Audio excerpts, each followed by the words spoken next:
दोस्तों, तो आज हम इस वीडियो में जानेंगे इंडिया चाइना बॉर्डर के बारे में। तो पूरी रामायण शुरू करने से पहले यहाँ आपको कुछ बातें पता होनी चाहिए। आज तक जो कश्मीर को हम अपने मैप में देखते आए हैं, असल में उतना कश्मीर हमारे पास है नहीं। हमारे हिस्से वाला कश्मीर कुछ इस प्रकार का दिखता है। और कश्मीर के दो बड़े एरियाज हैं जिनमें POK और अक्साई चिन शामिल है, जिसपे पाकिस्तान ने 1948 और चाइना ने 1962 में कब्जा कर लिया था। एक तरफ जहां हमारी पाकिस्तान से लगने वाली border one of the most heavily militarised border है, वहीं दूसरी ओर लद्दाख में चाइना से लगने वाली बॉर्डर, जिसमें अक्साई चीन भी शामिल है, वहां पर कोई फिजिकल बॉर्डर मौजूद नहीं है। इवन दोनों देश की सेनाएं वहां पे म्यूचुअल अंडरस्टैंडिंग के साथ पेट्रोलिंग किया करती हैं। तो दोस्तों, इस वीडियो के एंड तक बने रहिए जानने के लिए क्या है LAC को लेके पूरा विवाद, और हमारे चैनल को सब्सक्राइब करना मत भूलिएगा। So without wasting any time, let's start.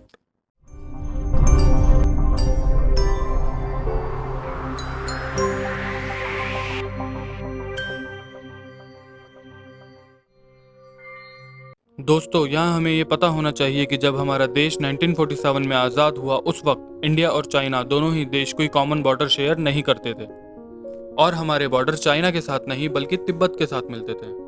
पर 1950 में चाइना के तिब्बत पे कब्जे के बाद दोनों देश मतलब इंडिया और चाइना के बीच तनाव पहली बार शुरू हुआ, जिसे कम करने के मकसद से हमारे देश के सबसे महान लीडर और हम सबके चाचा जी ने चाइना के साथ पंचशील एग्रीमेंट साइन करते हुए तिब्बत पे चाइना के कब्जे को स्वीकार कर लिया। और यहाँ आपको ये भी पता होना चाहिए कि पंचशील एग्रीमेंट वो एग्रीमेंट है जिसकी वजह से हमारे हाथ से यूनाइटेड नेशन सिक्योरिटी काउंसिल की परमानेंट सीट गई। 1962 में हमें हार का सामना करना पड़ा, और सबसे बड़ा नुकसान, इतना बड़ा बलिदान देने के बाद भी हमारे चाचा जी को नोबेल का पीस प्राइज नहीं मिला।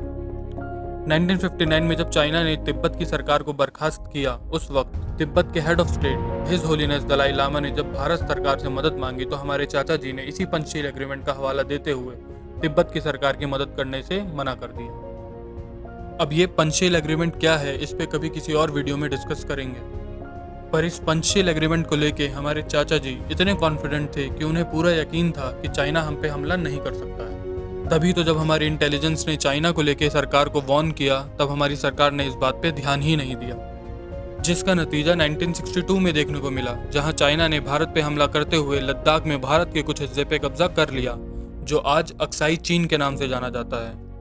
यहाँ आपको ये भी बताते चले कि हमारा देश मैकमोहन लाइन को, जो कि 1914 में अंग्रेजों द्वारा बनाई गई बॉर्डर थी, जो कि भारत और तिब्बत को अलग करने के लिए बनाई गई थी, उसी को ऑफिशियल बॉर्डर मानता है। वहीं चाइना ने इसे ऑफिशियल बॉर्डर कभी एक्सेप्ट ही नहीं किया। चाइना भारत के साथ अपने ऑफिशियल बॉर्डर सिर्फ LAC को ही मानता है, जो कि एक सीज फायर लाइन है।